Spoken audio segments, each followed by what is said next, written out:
Well, hello there. Welcome to the Second Act Show with me, Barbara Brooks.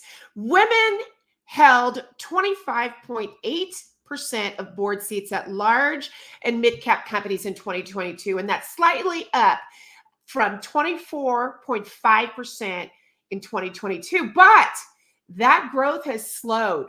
And today, Michele Ashby is going to show you how you can sit on a paid board. Yes, a paid board, because now more than ever, corporate boards are looking for you, ladies.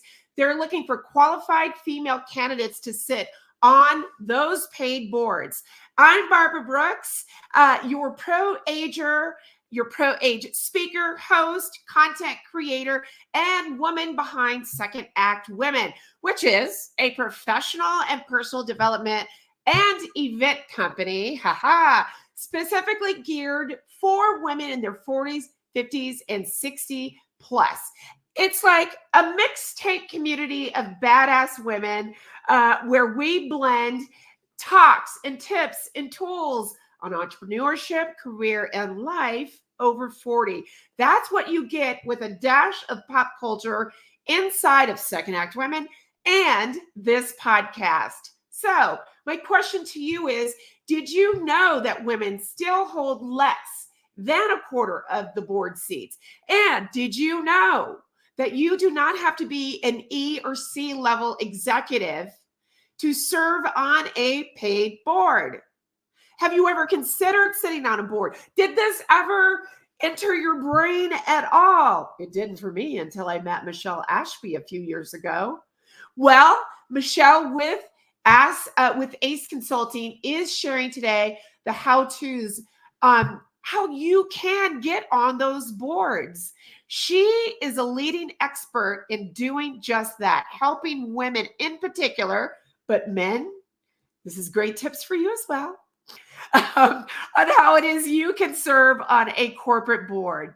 Some have even made a living from being a board member. But most importantly, this is our chance, ladies, to serve in the boardroom and turn the tide and change the world. Yes, that is right. That can happen when we sit on boards.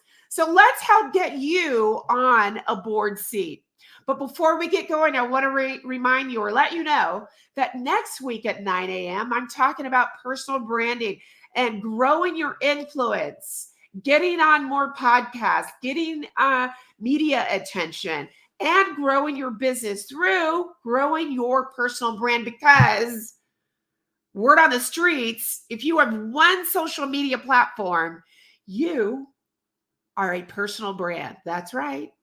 So let's keep going. I want to introduce to you Michele Ashby. Hello, Michele. How are you today? Hi, Barbara. I'm so good. Thank you so much for having me. And I so love that you've created this environment and this community for women in Second Act. We have so much to offer. And when you were talking about it, it reminded me that, when I hit my 50s, I had the most successful business to date in my career.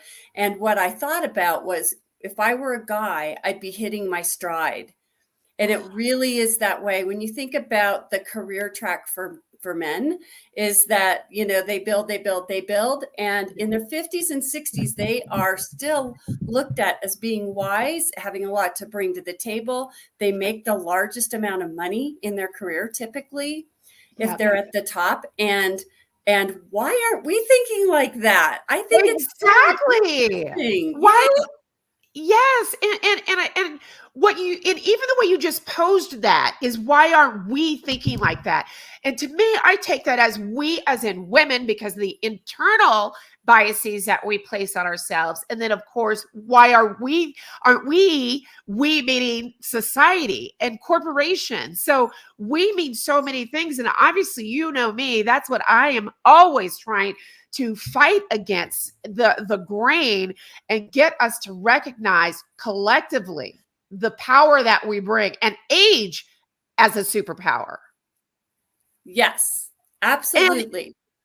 Michele, you've trained thousands, and have had success in placing and getting these women inside of the boardroom. You've been a trailblazer even with what you're doing, having done this now for 20 years, 20 years, 20 years. And so it's really exciting that you have decided that this is what you were going to do in life, even later in life, is to help women change the world by getting us in the boardrooms. You're the principal and founder of Ace Consulting Enterprises, where your goal is to do exactly that, get us in those boardrooms. You provide certification materials for us. You're focusing on board governance, financial acumen and responsibilities and the liabilities of the directors. You're helping us you're helping us change the world by getting inside of those boardrooms. Why did you even do this? Why are you doing this? Why did this start? What inspired you? So that is like such a great question, because I found myself, I started as a stockbroker and I became a mining analyst, and I found myself in two male dominated worlds in my career. So I was in finance and mining, and I was almost always the only woman in the room. And I actually loved it. I knew that it was a place of privilege for me to be there. And I had amazing mentors. I sat down and made a list not long ago of all my mentors I could think of in 15 minutes. The list had 50 names, 50 names on it. 47 of them were men. So they made sure that I went up the ranks just as if I were one of their star male apprentices, And so I think that was what happened. But what I do is I kid people and say, our average board member is still a 63-year-old white male. And I tease and say, really, I'm a 63-year-old white male inside here, because that's how I was trained and I was raised. And I had to be honest and say, when the question went around the table, who do we know to sit on a board? All the names I came up with were men. I had 3 women and I'd already, boarded them up. And so all of my names were also men, because I didn't belong to women's groups. I didn't hang out with women. Why? Because the men had the power and the money.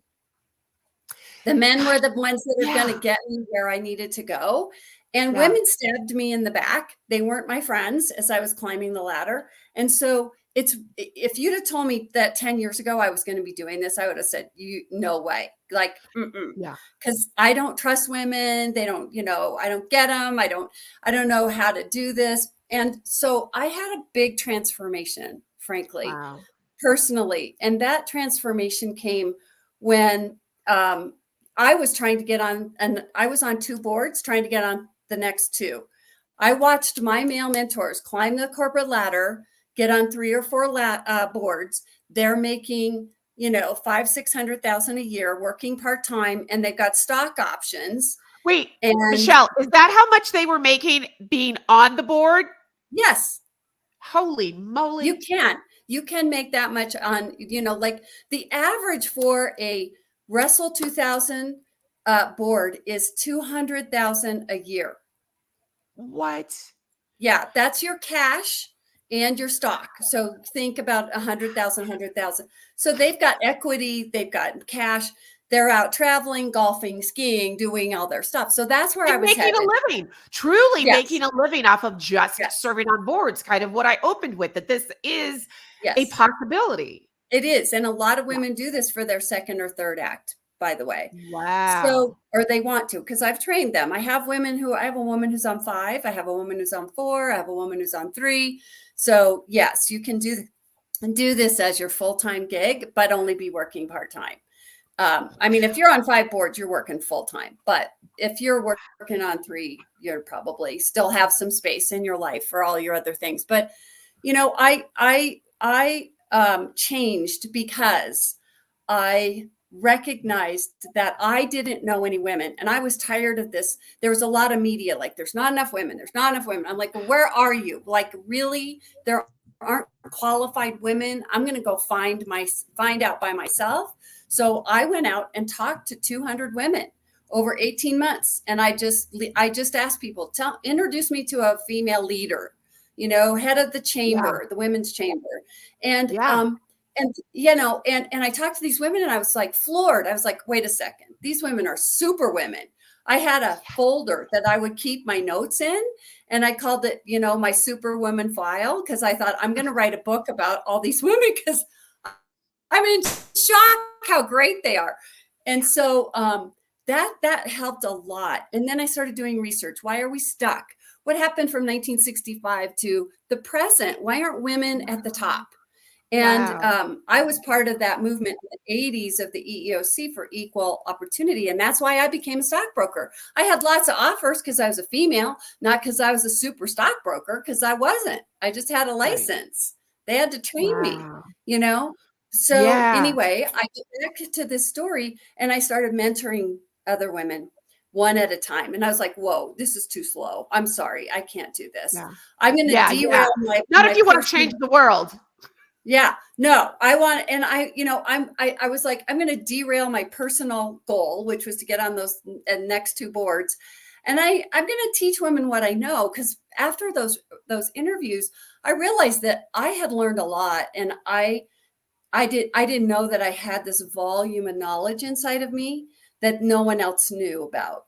Other females didn't have. And that's what I did. I took that information, I kind of opened Pandora's box and said, I'm going to share this with other women. I'm going to make these secrets available to them and give them everything I know. And so I made a personal commitment to be as honest and open and authentic and vulnerable as I can with women in order to teach them what I know. And with that internal agreement that I made with myself, I'm able to stand in front of rooms of women and honestly do this and commit 150% to my passion of helping as many of you get on boards, because I can get on 3 or 4. I'm not going to move the needle. If I help hundreds of other women get on boards, now we're moving the needle, and I want to live in that world. I want to see what that's like. Yeah. And you know what I loved at the beginning that you said that, and then your mind was changed once you started meeting and greeting with women in our age group, is it was, I believe, especially, and I'm not sure what, you don't even have to say what age group you're in, but I do know that at about, I'd say early 60s and above, but if you're in the early 60s and above, the life was different for women. It was crabs in a barrel. I'm 57 and Gen Xers. I didn't feel that. Now, maybe it was my industry, but I never felt it was crabs in a barrel or experienced that. But it is different now. Even standing in our 40s, 50s, 60s, 70s, our mindset has changed. It is not, we are truly out there to help one another. And that is what the foundation of your company is, to help these women get on these boards. And I love that when I got to meet you, I actually saw you, witnessed you. I was sitting back co-working at a space, and you had about 20 women in the room talking about getting on boards. And I remember thinking, wow, first of all, I would have never thought that this was a thing. I literally just found, I have so much hair on my head. I literally just found a bobby pin, y'all. Okay, that was my squirrel moment. Anyway, I loved that, sitting there listening to you. That's where I met Arzu, and thinking, oh my God, this is a thing. We can sit on boards. And again, you don't have to come from a C-level position. You don't have to come from what you came from in being financial background, because I think that's what would prevent people, or at least that's our mindset, is that to sit on a board, you have to have a certain level of education, a certain level of CEO-ship and all of that. But that's not the case. And that's what your company is about, is saying, no, ladies and gents, but no, ladies, you can get on a board. So tell us about the types of companies that are seeking women and humans to get on these boards. Because again, here's another perception that they're Fortune 500s, Fortune 50 companies. And that could be it. But those companies are also looking for regular folk like us. Is this true? It is true. It's so let's differentiate, because the Fortune 500, these are companies that have access to the cream of the crop, and they are looking for CEO kind of, level people, because they've got, they're but multi-billions, whatever. Or a unicorn, somebody who's really well known out there and very successful. Okay, so let's say those 500 companies go away. How many more are there? Thousands. In the Russell 3000, the NASDAQ, and then we go into the over-the-counter market. We go into, Canadian exchanges. I sit on Canadian companies, Canadian that are traded in the US and Canada, very similar markets. So you've got another marketplace there. And then you've got private companies. The statistic I heard of how the percentage of women on private companies, 7%, 93% male, 93% male. What? So there's a lot of opportunity in private companies. Now, it's harder to get the stats because they don't have to report. Anyway, it's to answer the question, it's across every industry, and it really is kind of like, it depends on what the company's looking for and what that cycle is. But there are places, there's a lot more pressure from society to get more diversity on boards than there ever has been. This is our moment, and we have to keep our foot in the door and keep it open. There's something that's happened. You mentioned that the numbers went down in 23, and they did go down significantly. I was talking to the executive director of the 50-50 Get Women on Boards organization yesterday, and I mentioned to her, I said, I think, because I follow this stuff pretty closely, that when California had a quota that ended in 2022, and it actually was challenged in the courts, and they rescinded it. And at that point in time, at the end of 2022, I think, number one, the quota was filled, but the fact that quota, that legislation was rescinded, because there were a lot of states. What is the legislation? Can you back up and tell us what? So the legislation in California from said that any company that had their home offices, their corporate offices, public company based in California, were required to have 3 women, 1 person, a minority. It could have been a male or female. I can't remember. I think it's all 3 women. So one had to be a diverse candidate by the end of 2022. And if they didn't, this was for 2021 and 22. If they didn't, the fine was $100,000. It was significant enough that over almost 100% of all corporations that were based in California, think Facebook, think Microsoft, think all of these companies, all of those, all had to have at least 3 women on their boards by the end of 2022. Now, as soon as it was passed, there was a group that filed a lawsuit and said this is discrimination against men if you make it that it's a requirement to have women. And they won the case at the end of 2022. Yes, they won the case at the end of 2022. And so that quota legislation was rescinded. But there were a number of other states that were waiting in the wings to do the same legislation. And had we had 5 or 6 or 3 more states come in and say, quota, quota, quota, we would still be rocking. So I think that because of those 2 items, that's why the numbers slowed down in 23. And the numbers slowed down for men too. So there's a couple things going on. And I haven't kind of figured out behind the scenes why it's slowed down so much, because we still have a lot of gentlemen in the boardroom who are in their 70s and 80s. You and I are talking about 60s. We're young things. We're young things, girl. Yeah. I mean, I've been on boards with 80-year-olds, and let's just call it what it is. Charlie Munger, 99 years and 11 and a half months old, died and still was on the board of Costco. and still was vibrant and bringing value to that board at Oh, I 99 believe and it. 11 months As a pro and a half. ager. Yeah. Okay. To Berkshire. One of the most okay. So I've trained women from their 30s to their 70s, and I've helped women get on boards from their 30s to their 70s. So, it's who you are. It's who you know. The good old boy way of getting on boards was, who do you know? Who You do you just know? put it in your network and say, I'm looking for a board. Right. Yeah. But my question Yeah. is, Michele. So 90% of you get on boards through your own. But my question is, who are these companies? What types of companies are they? Everything. Their healthcare, their retail, their manufacturing, their mining, their energy, their tech, that the industry doesn't matter. So then who is it when you are so you already have these connections to get the people that you're training to get on these boards, but let's just pretend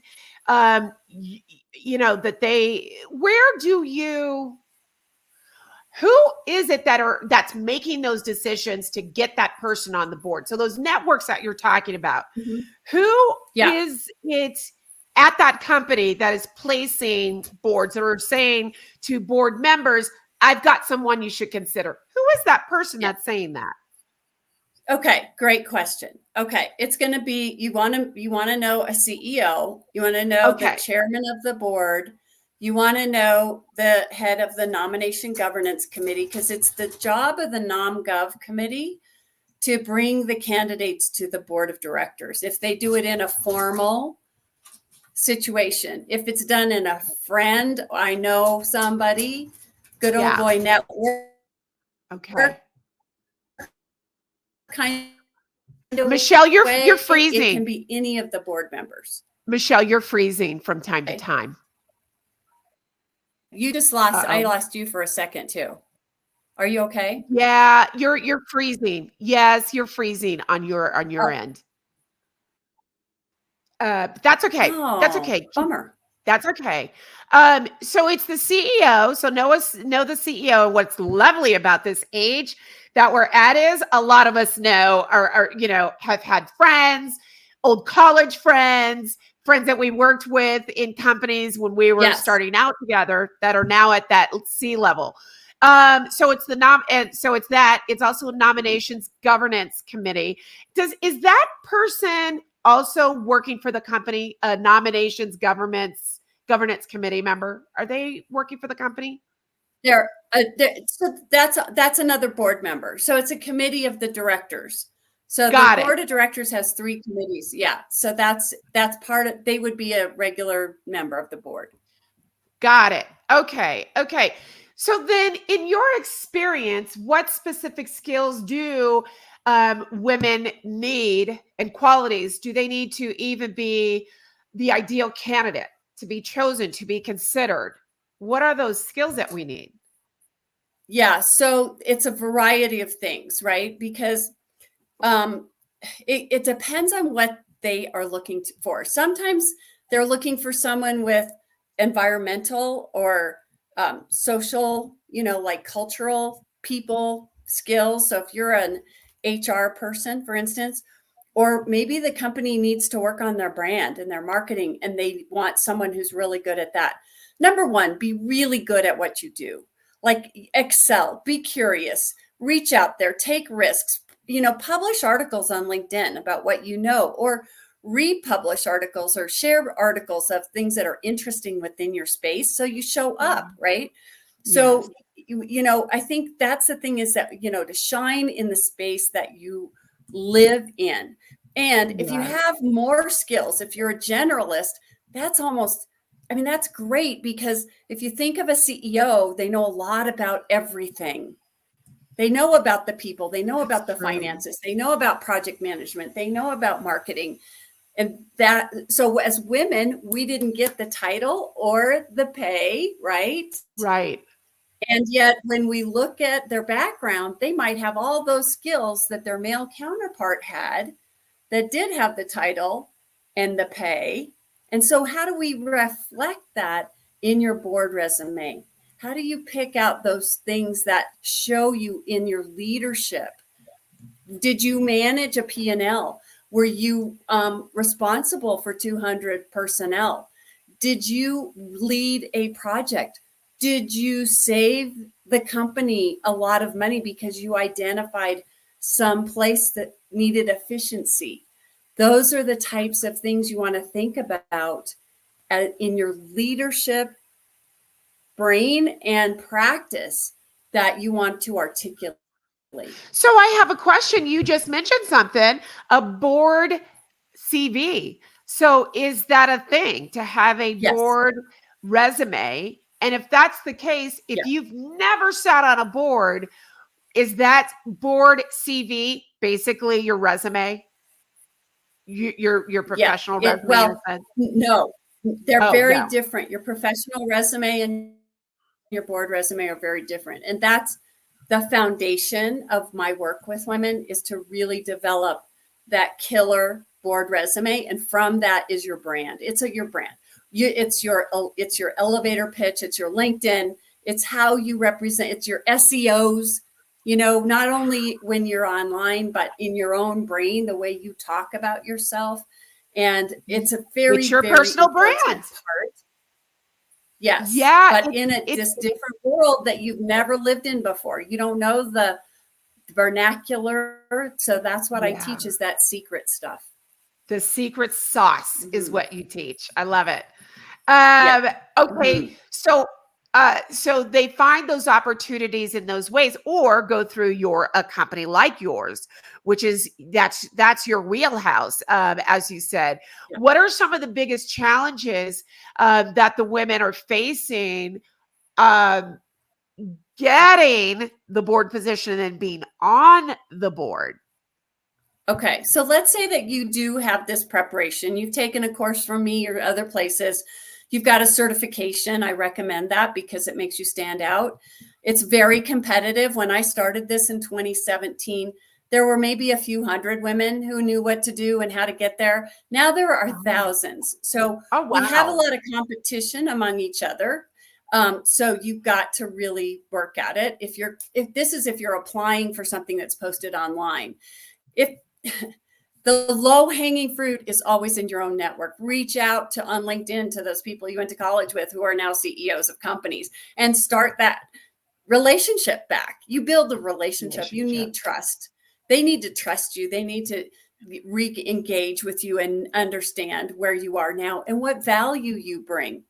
What are those stories about your history from the last 20 years that are going to make you that person that they go, oh, I want you on my board? Because it can happen in one conversation. It happened to me.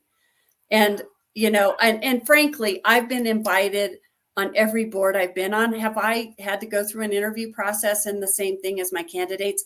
Yes, I have. Have they ever picked anybody over me? Yes, they have. Was I disappointed? Yes, I was. It's part of the process. You have to keep trying.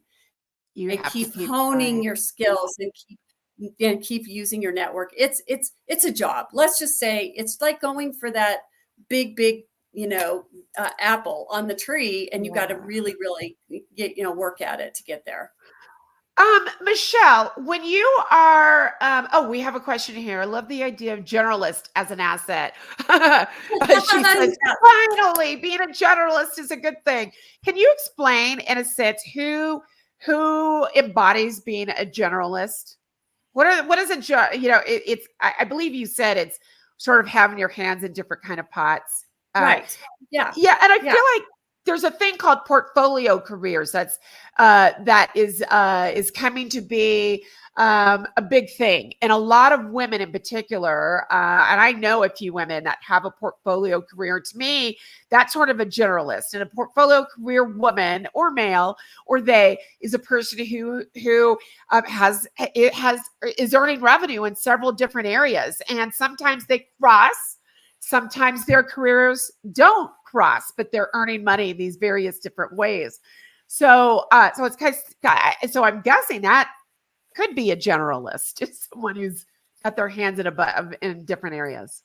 Yeah. I think that's exactly right. And, we all are better at certain things than we are at other things. So what you're doing is you're bringing that broad experience to the table, which can be really valuable. And at the same time, you do want to highlight the things that really stand out in your career, whether it's where you're passionate or where you really, like you got bonuses and awards and all that kind of thing, whether it was people management or whether it was around the financial statements or whether it was around your presentation or some marketing thing that you did for the business, because you want to give the people who are coming after you a target. So when I look at a man who's running a company, they're not good at everything. They're good at hiring people that can take care of it. They think they are. Sorry, guys. They think they are. They do. No, you're right. They will tell you that they did it all themselves and they didn't have any help. And so that's also the place to look. It's like, where is there a gentleman who's similar to me? What do they look like online? What's their background? How do they represent themselves? And you might get some gems that you can borrow from people who look like you but are in the different gender. So I've done this in the past where I've looked online because at people in the mining sector, in the finance sector, and found a couple phrases in their descriptions that I liked, and I'd be like, oh, I really like how they said that about themselves. I'm going to borrow that for myself because that I feel like I'm in the same category as they are. But listen to what I'm saying. Their terminology is different than ours. And what I'm saying is there's an executive vernacular in this terminology that goes into the brain of the average board member who's a 63-year-old white male, and you want it to go in the brain. If you don't want to, you want to use their language. Their language. Mirror. Yeah, mirror, because I get that. And I'm suspecting that one of the challenges we have is when we are at least potentially the first meeting or two, I'm suspecting we're not speaking up, which is fine. You're absorbing and being a sponge. But I'm wondering if women have imposterism when they do get that position and now they freeze and they don't show their value because they are scared and or truly not being heard or valued when they are in that board position, because maybe some males, I'm wondering, are looking at them as you're just filling a seat. You're filling a diversity seat. So I'm suspecting we need to make sure a challenge is we need to make sure we're speaking up and we're showing and demonstrating our value when we get that seat. Right. So be careful with this because they're all very different. And I've been on boards where I've seen a new man join the board and sit quietly for 2 meetings, which surprised me. And as I got to know him over time, he's very introverted, very smart. He likes to take it all in, and it's not that he's not paying attention. It's that he's analyzing and very careful before he says something. So that might be one thing, but my advice is that you do say something from the very first meeting. And I may be a little controversial this way. I can tell you I've joined 2 new boards in the last year. And at both of those boards, at my first meeting, that they did call me out and say, Michele, what do you think about this? I love it. That's the first, to me, it's that first impression. And if you are talking at the jump from the very beginning, you're going to gain respect.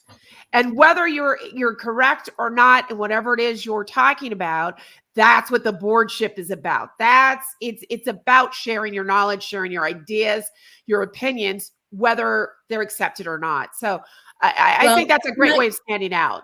Let me just back up on that a little bit. Really, the board meeting itself is a place where we do that. Yes. A lot of that, though, happens before. It's the meeting before the meeting. Oh. So a lot of those things are happening way before you get in the boardroom. And I think, and this is a difficult one because I like to jump in and give my opinion pretty quickly. And sometimes stuff comes out my mouth and I didn't even know that it was going to happen because there's no filter. Same. Which is not necessarily a good thing. Anyway, I can tell you a little story about it, but is asking really good questions. Okay. Especially as a new member, right? Because as a new member, we're like, okay, I'm sure you've thought of this before. As a new member, I have a question. In this particular topic that we're dealing with, has this been something that how did you handle this or something like that? To get them to, you got to get up to speed. When you join that board, you're stepping into the middle of a stream. There's water down the stream and there's water coming at you. And you don't know what already went downstream. So you got to be careful about what how you're positioning yourself there and making sure that you're in, that you're earning your valued place as a trusted member of the board. Here's a question from Dina. For the highlights, do you only go back? So is it like resumes? I know where she's going with that. Yeah, no. In a professional resume, we never want to look old. So we just show them our most recent. In this one, we show them everything. Love it. And okay, I look at resumes. I've seen thousands of resumes now. I've seen resumes that are 15 pages long because I want to see everything and then I help condense it. So again, your board resume is very different. If I don't show you that I have 15, 20, 25, 30 years of experience, do I have enough? Like I say, the minimum is 15 for someone that I work with, 15 years experience to be considered for a board. And for those of us who have decades worth, that's really like the richness, like, wow, right? How many countries have you been in? How many, how many budgets have you run? I mean, that's where we can really qualify and quantify all those accomplishments in our careers. I love that. I love that word richness because you're right. And it's just it's always a shame that we can't boast when it comes to seeking a job. We can't boast about our experience and the length of time that we've had to build on all this experience and connections and contact, just everything. So it's kind of nice to hear it's the flip side. And it does make sense. You would think it would make sense in, for corporate America to hire us as well to be able to go back that far. But I love that that's the case. So as we come to a close, can you share a success story as an example of someone who's navigated this? Many. So I want to talk about Uma, who came to me and she was under 50 and she'd been like you, she'd heard me years before, came to one of my little private intimate meetings and asked a bunch of questions. And I said, you're perfectly suited. She was in a transition. She was struggling a little bit through a divorce and changing her business and all that kind of stuff. And so she, I convinced her to go for it. And she did. And literally within a year, she was on 3 boards. So she took what I taught her and really, really changed her trajectory. I have another woman who retired as a portfolio manager. So she's in her, at the end of her career, probably close to her 60s, if not in her 60s. And she took my course and got her certification. And she was on 5 boards within 1 year, including her dream board, which she very strategically targeted, and intentionally made the meetings in order to get to the people that she knew could help her get there. And she landed it at the end of the year after her thing. Wow. So yes. And so I've certified 193 women in 9 countries, and they have filled 109 corporate boards, private and public. And this is everything from small boards, like not everyone makes 200,000, by the way. If you're getting what is the average? Well, a startup is going to be like 20,000, 25,000 to 40,000. Still not chump change for a part-time thing. Right. And easily up to 100,000 plus stock. So you've got to look at the equity part of this as your value as well. I can tell you that from my very first board, my stock options that I exercised, paid off my mortgage, put money in my bank account, and also I did a remodel, and I still had more stock left.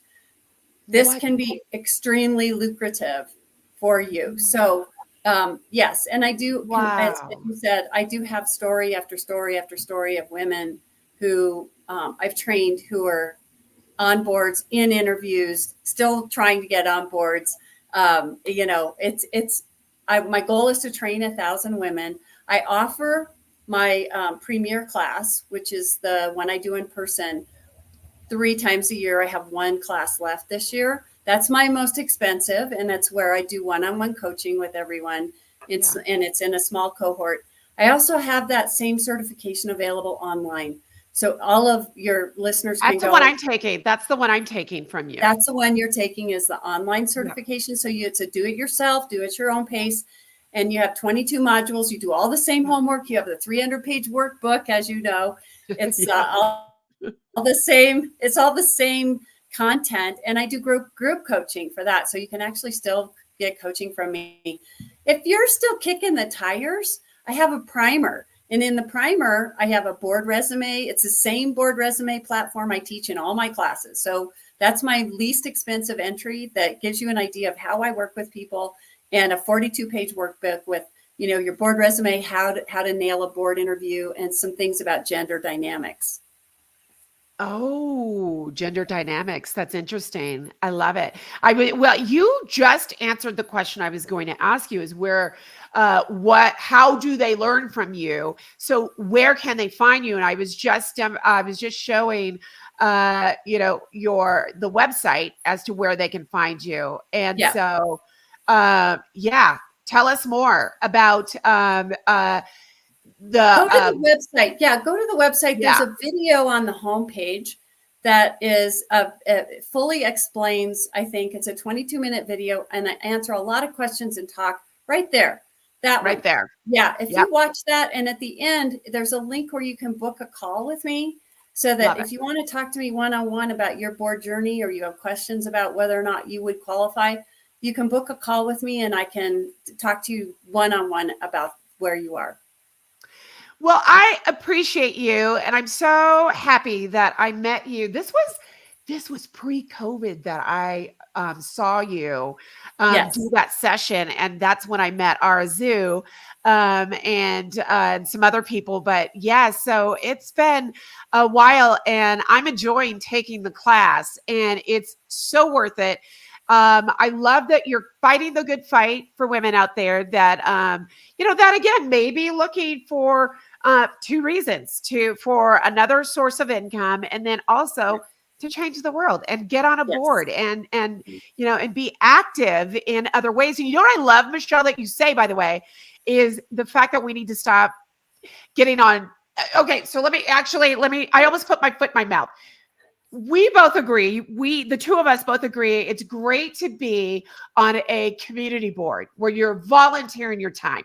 However, it's also time to think about, again, getting on these paid opportunities and saying no to perhaps doing 3, 4 free boards, or volunteer boards, I should say, for communities, and maybe say, I'm going to serve my time on 1 or 2 community boards to volunteer my time, but I'm also going to make a difference by also getting paid for my knowledge, right? Right. So I'm controversial in this because I tell women to get off their nonprofits. Yeah. Stop working for free, write a check. Okay. That's what men do. If you're in a nonprofit, where do you go to get your sponsorship? You go to a corporation that's run by a man, and he goes, sure, give him 20 grand. We'll be a sponsor, that we're going to be received in marketplace, but they don't give their time. We need to stop that. And men don't do this. If we look at the stats, let's say it's 20% women on paid boards and 80% male. If you look at nonprofits, my guess is it's less than 20% men and 80% women. So I say, let's flip it and let the guys do all the work for free, and we'll take the paying gigs for about 5,000 years and see how that goes. Okay. So it's a mindset, really, I get it. Yeah. And at the end of your career, when you've made millions sitting on boards, you can then go do your nonprofit work, because you'll have a lot more power and a lot more money, and a lot more people are going to listen to you. Okay. So let's look at it that way. I love it. I love that train of thought. It's it is great. We do need to get, to serve on more pay, get our just dessert, so to speak. And so I appreciate you. And I do want to remind everyone that next week I am going to be talking about personal branding and upping your influence to land the business or get on that paid board, because now you're being recognized and seen because you've upped your personal brand influence. Yeah. And so that I'm going to be talking about next week. I'm also going to be leading a course on this coming in July and August. And so I thank you, Michele. I encourage everyone to look you up. It's micheleashby.com. Definitely look to get on. It is an investment in you to also get the investment back, because you will get it back once you get on a board, is how I see it. I want to remind you, ladies, that 40 is the new fabulous, 50 is the new fierce, and 60 plus is a force.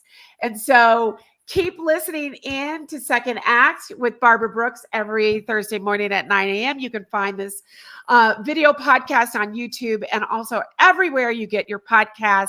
So I look forward to seeing you. And also, if you're in Colorado, I look forward to seeing you in person at any one of our Second Act events. Thank you so much for coming today, Michele. And I will see you and everyone very soon. Make it a great day, everyone. Thank you, Barbara. Thank you. Thank you.